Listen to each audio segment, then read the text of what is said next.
আসসালামু আলাইকুম প্রিয় দর্শক, অন্য মঞ্চের আলোচনায় আপনাদের সকলকে আমন্ত্রণ জানাচ্ছি। সুবিদ্যা, ভারতের জাতীয় নিরাপত্তা উপদেষ্টা অজিত দোভাল তিনি শেখ হাসিনাকে 5ই আগস্ট যখন তিনি ভারতের একটা সামরিক ঘাঁটিতে বাংলাদেশের সামরিক বিমানে করে নামলেন তখন স্বাগত জানিয়েছিলেন এবং এরপর থেকে ভারতে একরকমের সরকার প্রধান বা রাষ্ট্রপ্রধানের মর্যাদাতেই শেখ হাসিনা অতিথি স্ট্যাটাসে আছেন, যাতে ভারতের সকল রাজনৈতিক দলের একটা ঐক্যবদ্ধ সম্মতিও আছে পার্লামেন্টারি সভার আলোচনার মাধ্যমে। তো এ অবস্থায় এই যে শেখ হাসিনা ঘোষণা দিয়ে দিচ্ছেন মৃত্যুদণ্ডের রায় মাথায় নিয়ে ফিরবেন, আদালতে এসে আত্মসমর্পণ করবেন, ভারত সরকারের এ বিষয়ে কি অবস্থান বলে আপনি আপনার নানা সূত্রে জানতে পারছেন? সেটা খুব, কারণ একরকমের ভারত সরকারের সমর্থন ছাড়া কিংবা অনেকে যেটা ধারণা করেন আশকারা ছাড়া সেটা কি সম্ভব, নাকি এটা ভারতের একটা কৌশল যে তারা প্রত্যর্পণ করবে না? শেখ হাসিনা বলে দিলেন এখন পারলে বাংলাদেশ সরকার ফেরত নিক তাকে। শেখ হাসিনা যে কথাটা বলেছেন একদম সঠিক কথা বলেছেন। আমি একাধিক জায়গায় এখানে নবনীতা প্রথমে স্পষ্ট করে দেই যে সুব্রমণিয়ম কমিটির রিপোর্ট ভারতের চালু হওয়ার পর থেকে নিয়ার অ্যাব্রড অর্থাৎ ভারতের প্রতিবেশী রাষ্ট্রগুলির ক্ষেত্রে নীতি নির্ধারণের ক্ষেত্রে শেষ কথা হচ্ছে national security council, not ministry of foreign affairs বা মিনিস্ট্রি অফ এক্সটার্নাল অ্যাফেয়ার্স যেটাকে বলা হয়। অর্থাৎ আমাদের বিদেশ মন্ত্রকের এই প্রতিবেশী রাষ্ট্রগুলোর ক্ষেত্রে ভারতের নীতির ক্ষেত্রে এদের ভূমিকা অনেক কম, এবং জাতীয় নিরাপত্তা কাউন্সিল যেটা আছে অর্থাৎ জাতীয় নিরাপত্তা উপদেষ্টা অজিত ডোভাল, যার কথা তুমি বলছিলে, উনি শুধু শেখ হাসিনাকে রিসিভ করেছিলেন 5 তারিখ তাই না, শেখ হাসিনাকে দেশ থেকে একটা সমূহ বিপদের মধ্যে থেকে উদ্ধার করে আনার ক্ষেত্রে ওনার একটা বিরাট ভূমিকা ছিল। উনি তার আগে বাংলাদেশের সেনা প্রধানের সাথে কথাবার্তা, এর মধ্যে আমি বিস্তারিত যেতে চাই না, but I know the whole story how it happened. তো ওনার একটা বিরাট ভূমিকা ছিল, এবং তারপরে থেকে তুমি লক্ষ্য করে দেখবে যে শেখ হাসিনার সাথে 1-to-1 যেটা ভারত সরকারের তরফে ডিলিং যেটা, এটা অজিত ডোভালই করে। কিন্তু আমি খুব দায়িত্ব নিয়ে বলতে পারি তোমায় যে ওনার অফিস এবং অন্য লোকজন যারা সব জানে পুরো ব্যাপারটা, তারা কিন্তু পরিষ্কারই আমাকে বলেছে ये फैसला बोइंजी ने अचानक लिया है। মানে ওর তো সব Sheikh Hasina is known as বোয়েনজি দিল, বোয়েনজি এটা নিজেই সিদ্ধান্তটা নিয়েছেন, এবং হঠাৎ করে এই প্রথম লক্ষ্য করবে এর আগে যাদের যাদের উনি ইন্টারভিউ দিয়েছেন ওই ইমেলের জবাবে লিখি, এটা প্রথম ভয়েসে উনি ইন্টারভিউ দিলেন। এবং এই যে ছেলে যে ওনার ইন্টারভিউ নিয়েছে রয়টার্স এর বাঙালি ছেলে কিন্তু, হ্যাঁ, কৃষ্ণ দাস। তো যাই হোক, এইটা পুরোপুরি শেখ হাসিনার নিজস্ব সিদ্ধান্ত, এবং এই ক্ষেত্রে ভারতের অনেক নিরাপত্তা কর্মকর্তা, আমাদের যারা সিকিউরিটি এজেন্সির লোকজন, তাদের কিন্তু খুব সিরিয়াস রিজার্ভেশন আছে, এটা আমি তোমায় একটু জোর গলায় বলতে পারি। এবং এটা মূলত শেখ হাসিনার নিরাপত্তাকে কেন্দ্র করে। ওদের অনেকেরই ধারণা, একজন তো আমার এই কথা পর্যন্ত বললেন, খুব সিনিয়র লোক, আমি নাম করতে পারি না, গোয়েন্দা সংস্থার খুবই সিনিয়র লোক, হ্যাঁ, নাম্বার 2-3 ওরকম, মানে একদম টপ লেয়ারের। তো বলছে ইয়ে তো সুইসাইডাল কাম কর রা গোয়েনজি, ক্যা বল রা ইয়ে সব। হ্যাঁ, কারণ ওদের একটা ধারণা প্রথম থেকেই দেখবে দিল্লি তো শেখ হাসিনাকে খুব শক্ত নিরাপত্তা দেওয়ার কথা, যেটা ওনার পার্টি বা এই নতুন আওয়ামী লীগের অনেক বেশি বিপ্লবী আছে না কিছু লোকজন, তারা বলে ভারত ওনাকে আষ্টে পৃষ্ঠে ঘিরে রেখেছে, ভারত ওনার স্বাধীনতাতে হস্তক্ষেপ, অল ননসেন্স। বেসিক্যালি ইট সিকিউরিটি রিলেটেড। কারণ অজিত ডোভাল পাকিস্তানটা খুব ভালো জানেন, ব্যক্তিগতভাবে জানেন। somehow there are some inputs যে পাকিস্তানের আইএসআই শেখ হাসিনাকে হিট করার চেষ্টা করবে, এটা ভারতের সিকিউরিটি সেটআপের অনেকেরই ধারণা যে আনফিনিশড এজেন্ডা অফ 75, অর্থাৎ শেখ খানদান কো খতম করো, শেখ মুজিব গদ্দার থা, হি ব্রোক আপ পাকিস্তান। তো এই একটা যে রিভেঞ্জফুল একটা ব্যাপার, যেটা তো শেখ হাসিনা এটা শিকার হতে পারেন, এই জন্য শেখ হাসিনার সিকিউরিটি নিয়ে এরা যথেষ্ট ওয়ারিড।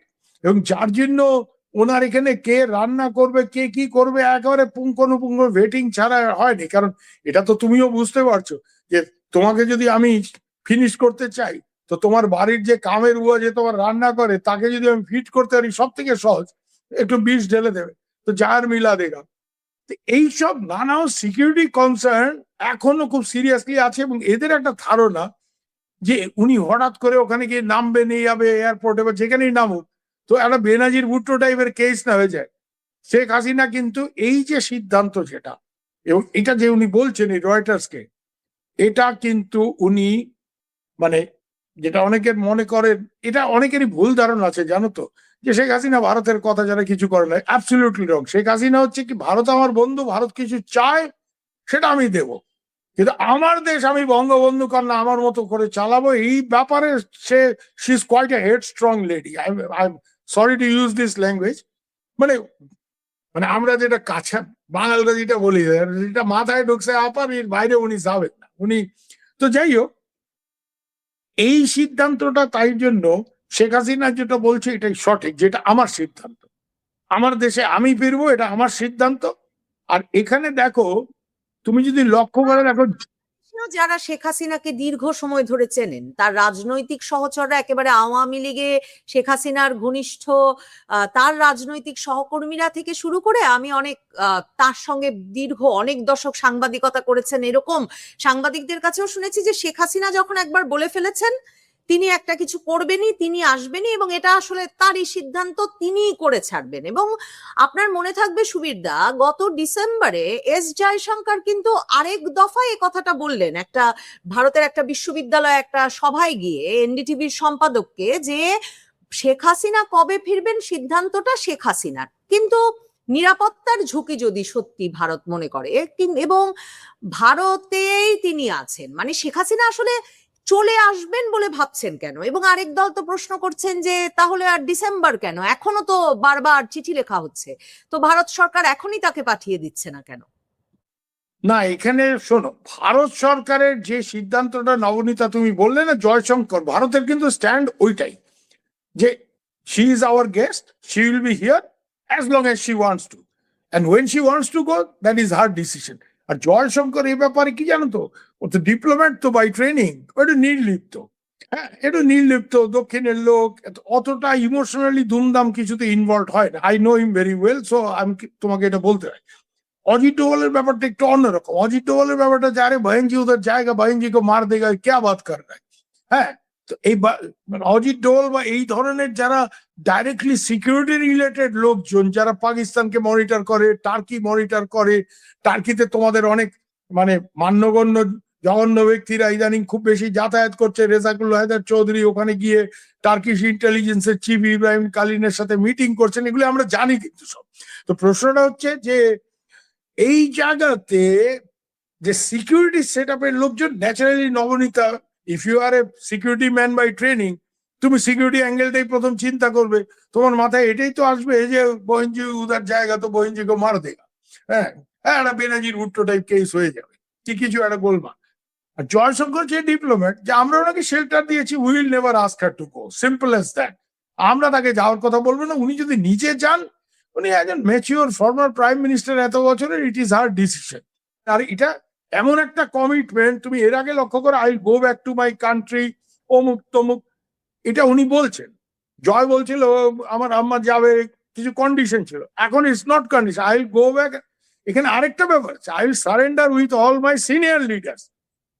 তার মানে তুমি একলা গেল না, জেনারেল সাহেব একলা গেলেন না, জেনারেল সাহেব তার ব্রিগেডিয়ার, মেজর, কর্নেল সবাইকে নিয়ে গিয়ে শত্রুর হাতে আমি জমা দিলাম, আমি আসলাম, আমাদের জেলে রাখলে রাখো, বিচার করলে করবা, যা করার।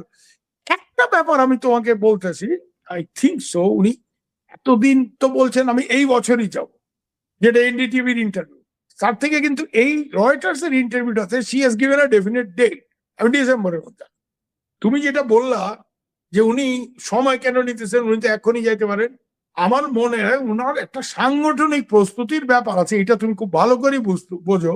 তোমরা আওয়ামী লীগের রাজনীতি জানো, আমরাও জানি, যে মাঠে আওয়ামী লীগ যদি একটা কিছু দাঁড় না করাইতে পারে, আন্দোলন বা তো উনি ফিরে গিয়ে what purpose is it going to serve, কি লাভটা কি হবে? উনি গেলেন, এটাই তো আইডিয়া, যে আপা গেলে, আপা দেশে ঢুকলে একটা হই হই করে একটা জনরব তৈরি হবে, লক্ষ লক্ষ লোক অমুক তমুক, দিস ইজ দ্য আন্ডারস্ট্যান্ডিং। কিন্তু লক্ষ লক্ষ লোক আসে যাবে, ঠিক আছে, ধরে নিলাম মাঠে ওরকম একটা পরিস্থিতি আছে, কিন্তু এই লক্ষ লক্ষ লোককে মোবিলাইজ করাটা, it is a different thing. এটার জন্য তো অর্গানাইজেশন দরকার, লিডারশিপ দরকার, তাই না?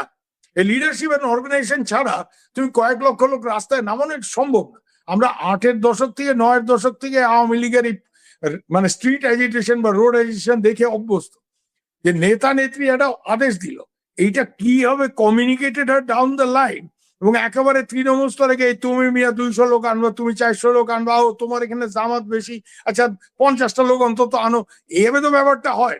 We've seen this things happening in front of our own eyes.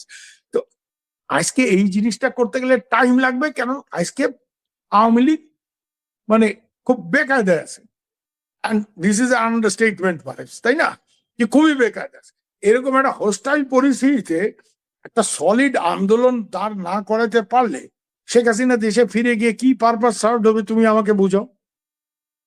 তো এই জায়গাতে I think she is taking some time, হাতে একটু সময় নিয়ে, যাতে মিনিমাম অন্তত, উনি তো প্রচুর যোগাযোগ করেন, প্রচুর গ্রুপে কথা বলেন, এইসব করেন, এইবার হচ্ছে ডিসাইসিভ অ্যাকশনের সময়। এতদিন তো সব কথাবার্তা হচ্ছে, হ্যাঁ উনি খোঁজ খবর নিছেন কার কি অবস্থা, উনি বোঝার চেষ্টা করছেন দেশের ভিতরে অবস্থা কি, সংগঠনের অবস্থা কি, নেতাকর্মীদের অবস্থা কি, হ্যাঁ কে জেলে গেছে, তার বাড়ি ঘরের অবস্থা কি, this and that. Now is the time for action, কেন এখন উনি অ্যাকশন মোডে। উনি যখন বলছেন উনি ফিরবেন, তো ফেরার ব্যাপার যখন উনি বলতেছেন, একটা তো এন্ড গেম মাথায় নিয়ে উনি বলতেছেন, নিশ্চয়ই বলতেছেন। সেই এন্ড গেমটা কি? অবভিয়াসলি এন্ড গেমটা অ্যাট দ্য ভেরি লিস্ট ক্ষমতায় কালকে উনি ফিরে চলে আসবেন আন্দোলন করে, এটা আমিও মনে করি না, ওই অত সোজা না। কিন্তু অ্যাটলিস্ট এমন একটা জায়গায় দাঁড় করানো যে আওয়ামী লীগের উপর থেকে ব্যানটা ওঠে, দেশে একটা স্বাভাবিক গণতান্ত্রিক পরিবেশ আসবে, আওয়ামী লীগ খোলাখুলি ভাবে রাজনীতি করার সুযোগটা পাবে। অ্যাটলিস্ট এইটাই তো মাথায় রেখে, এই দাবি মাথায় রেখে তো আন্দোলন। তো এইটা করতে গেলে যে প্রস্তুতি দরকার, সেটার জন্য উনি সময় নিতেছেন। কিন্তু আমি আবারও বলবো যে সময় যেটা উনি নিচ্ছেন, ধরো এখন জুলাইয়ের ধরো প্রায় অর্ধেক, তো জুলাইয়ের অর্ধেক, August, September, October, November, December, মানে 5-5.5 মাস হাতে আছে।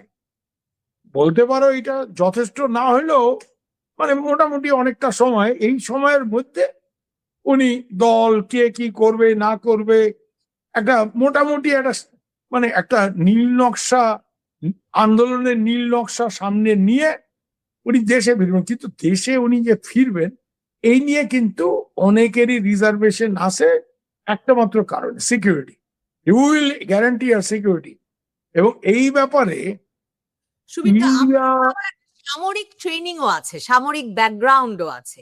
মানে যুদ্ধের এটা তো মানে স্বাভাবিক কৌশল না যে আমি বলে দিলাম আমি এ মাস থেকে প্রথম হামলাটা করব, বা আমি প্রথম মানে আমার আক্রমণটা এক্স্যাক্টলি, চালাবো, তখন তো আমার শত্রুপক্ষ, বিরোধী পক্ষ বিশেষভাবে প্রস্তুত হয়ে পড়বে।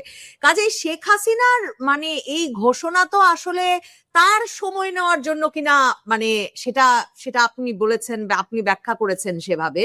কিন্তু এই যে তিনি বলে দিলেন, তিনি কি আশা করছেন এই আগামী 5-6 মাসে তার যে বিরোধী পক্ষ তারা আসলে আরো শক্তিশালী না হয়ে বরং আরো শক্তিহীন হবে, মানে শক্তি হারাবে, এমন কোনো প্রত্যাশার জায়গা আছে? আরেকটা প্রশ্ন সুবিধা, মানে আপনি আমি তো জানি নির্বাসন থেকে সেটা যারই ফেরা হোক, সেটা তারেক রহমানেরই ফেরা হোক, শেখ হাসিনারই ফেরা হোক, কিংবা অন্য যে কোনো দেশে যারাই ফিরেছেন, বেনজির ভুট্টো যখন ফিরেছেন, এর পেছনে আলাপ আলোচনা থাকে, দর কষাকষি থাকে, এর পেছনে আন্তর্জাতিক পক্ষগুলোর বড় ধরনের ভূমিকা থাকে। বাংলাদেশের ক্ষেত্রে মার্কিন যুক্তরাষ্ট্র, ভারত তারা কি অবস্থান নেয় সেটার একটা প্রভাব থাকে, তারেক রহমানের ক্ষেত্রেও থেকেছে।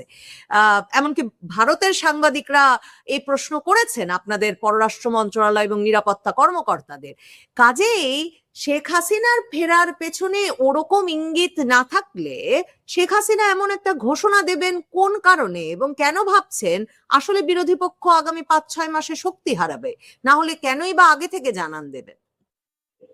না এখানে দুটো ব্যাপার আছে।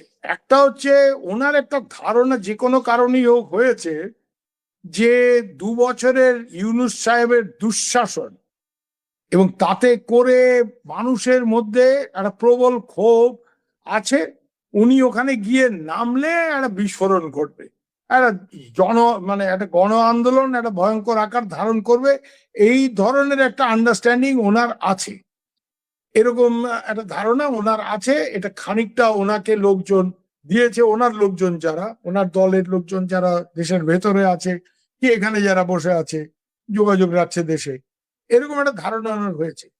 আরেকটা জিনিস কি জানো নবনীতা, আমার একটা ধারণা শেখ হাসিনা তো বয়স হচ্ছে, মানে now or never kind of a thing. উনি ভাবছেন যে আমি যতক্ষণ চলাফেরা করতে পারছি, এখনো হাঁটাচলা করতে পারছি। এবং আরেকটা জিনিস ওনার মধ্যে কাজ করে, এটা আমি শুনেছি, মানে গিল্ট কাজ করছে যে অগাস্ট 24-এ আমার কিছু ভুল সিদ্ধান্তের জন্য দেশের এই অবস্থা হয়েছে, তাতে করে আমার দল ক্ষমতাচ্যুত হয়েছে, দলের লোকজন বীভৎস রকমের মানে রিপ্রেশনের, হ্যাঁ, অত্যাচারের শিকার হচ্ছে, এবং দেশের মানুষও প্রচন্ড কষ্টে আছে। ওরা তো এই দেশাত্মবোধ একটা জিনিস আছে যে দেশের মানুষ কষ্টে আছে, এবং উইচ ইজ ট্রু, এটা নিয়ে কোনো ডাউট নেই। হ্যাঁ, আমরা নিজেরাই সব রিল টিল দেখছি, দিন দুপুরে 16 বছরের মেয়েকে কক্সবাজারে তুলে নিয়ে হাওয়া হয়ে যাচ্ছে যুব দলের লোকজন। তো যাই হোক, এটা কোনো স্বাভাবিক দেশে হয় না। তো দেশের মানুষ কষ্টে আছে, সবই ঠিক। ওনার এই চিন্তাও কাজ করতে পারে যে আমি আমার ভুলের জন্য এটা হয়েছে, আমি আবার ব্যাপারটা ঠিক করব। এবং এইসব জিনিস যারা শেখ হাসিনাকে চেনে, আমরা, তুমিও চেনো, আমিও চিনি, এই ব্যাপার মানে উনি যদি একটা মনে করেন যে আমাকে এটা করতে হবে, উনি কিন্তু করবে, come what may she will do it. ওনার এই ব্যাপারটা আছে। হ্যাঁ, ওনার তো সাহসের তো মানে কমতি নেই। উনি যদি ঠিক করে ফেলেন আমি এটা করব, হ্যাঁ, তো ওই যেটা বাংলাদেশের অনেকেই বলে যে শেখের বেটির মাথায় যদি কিছু ঢোকে তাহলে মুশকিল আছে, উনি যেটা বলে ফেলেন মুখে উনি করবেন। তো এটা আমিও মনে করি। এখন এখানে একটা ব্যাপার আছে, এখানে খুব ইম্পর্টেন্ট, যে উনি যেখানে ডেফিনেট টাইম একটা দিচ্ছেন, এইবার এত সব হইচই করে তুমি যে কৌশলের প্রশ্নটা তুলছিলে, ভারতের বড় বড় কর্তারা একটা জিনিস বোঝে, যে বয়েনজি যাওয়ার কথা বলে শেষ পর্যন্ত যদি কোনো কারণে না যায়, তাহলে বয়েনজি কা ইজ্জত কা সওয়াল হ্যাঁ, মানে তাহলে পুরো ব্যাপারটা একেবারে মানে মুখ থুবড়ে পড়বে, এবং ওনারা আর কোনো কথার কোনো মানে nobody will take her seriously anymore, আর কেউ ওনাকে সিরিয়াসলি নেবে না। তো এর জন্য এটা ঠিকই যে উনার একটা কিছু গেম প্ল্যান আছে, উনি একটা ক্যালকুলেশন কিছু একটা করেছেন, সেই ক্যালকুলেশন কতটা সঠিক ব্যাঠিক আমরা যেহেতু পুরোটা জানি না, এটা নিয়ে মন্তব্য করাও ঠিক না। তবে মানে একটা তার মানে নাও, উনি আসলে ভারতের ওপরেও একটা চাপ তৈরি করে ফেলেছেন এই হ্যাঁ সময়সীমা। হ্যাঁ exactly, there you are, exactly you are right, যে she is trying to force the pace, যে এদেরকে আমি কিছু বললেই এরা সিকিউরিটির কারণ দেখায়। মানে তিনটে ব্যাপার, এক হচ্ছে যা করার এখনই করতে হবে, এরপরে যদি আমি বয়ে যাই তাহলে আমার পক্ষে তো কিছু করা সম্ভব হবে না, I have to do it. 2 নম্বর কথা হচ্ছে ওই সেন্স অফ গিল্ট, যে আমার ভুল সিদ্ধান্তের কারণে এইসব গন্ডগোল হয়েছে, অনেকে আমার অনেক রকম সমালোচনা করছে, আমি ঘুরে দাঁড়ায় একটা কিছু করে দেখায়, এই জেটটা ওনার আছে। এই দুটো ব্যাগ।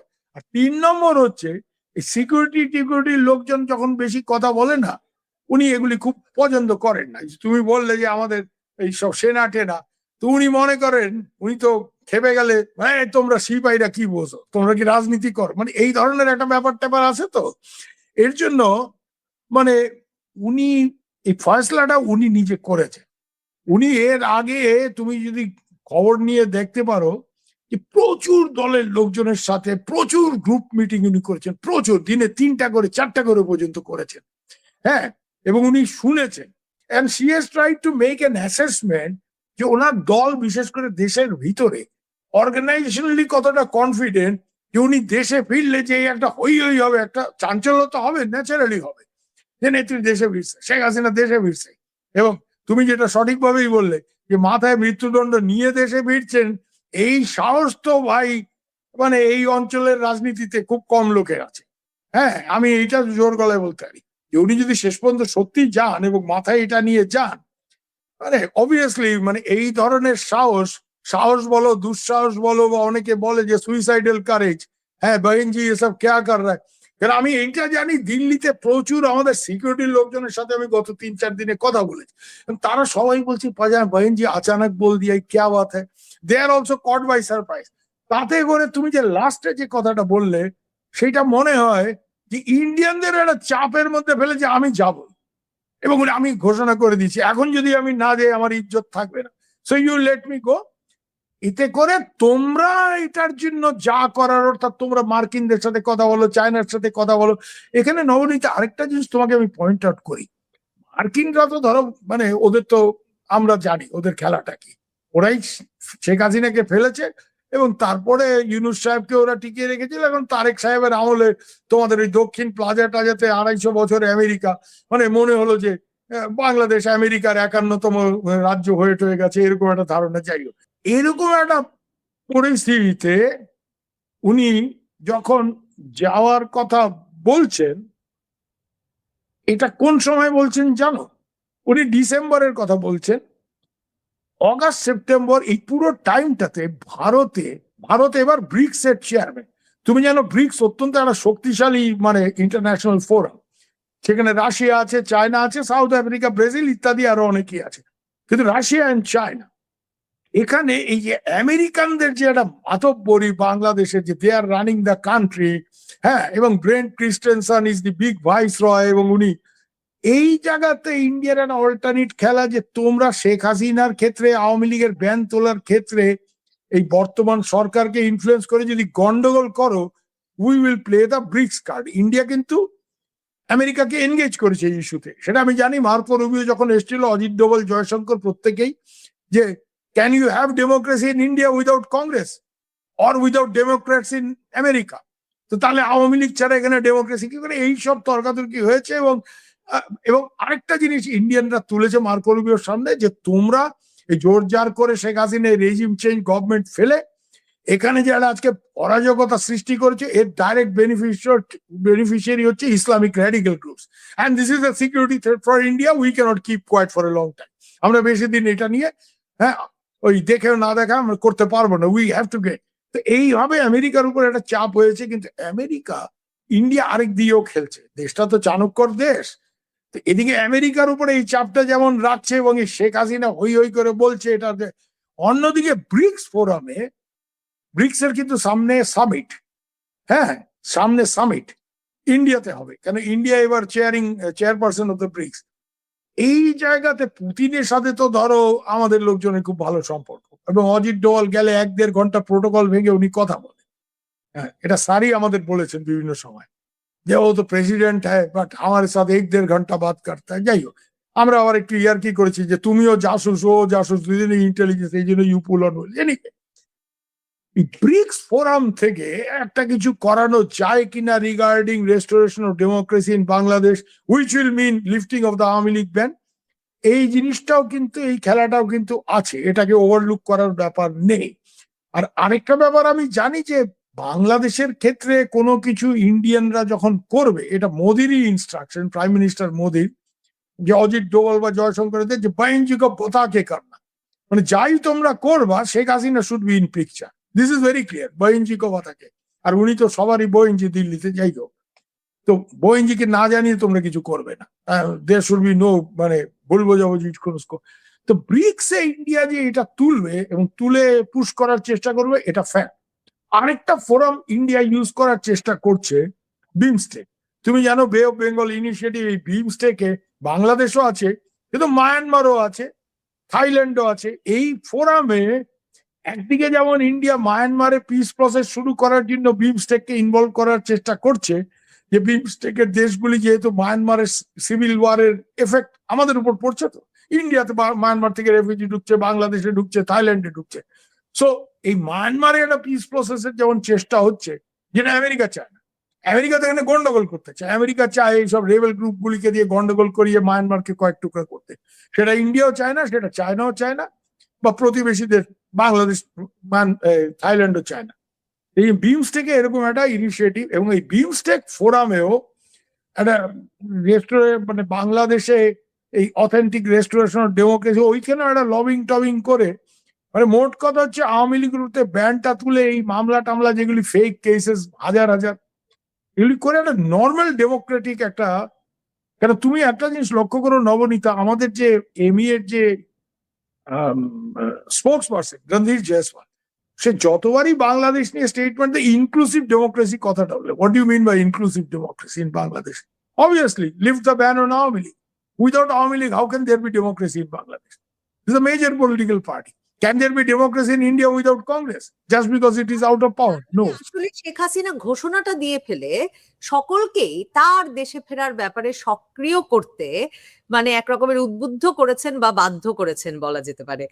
অসংখ্য ধন্যবাদ সুবিদ্যা, ধন্যবাদ দর্শক যারা এতক্ষণ সঙ্গে ছিলেন। সুবীর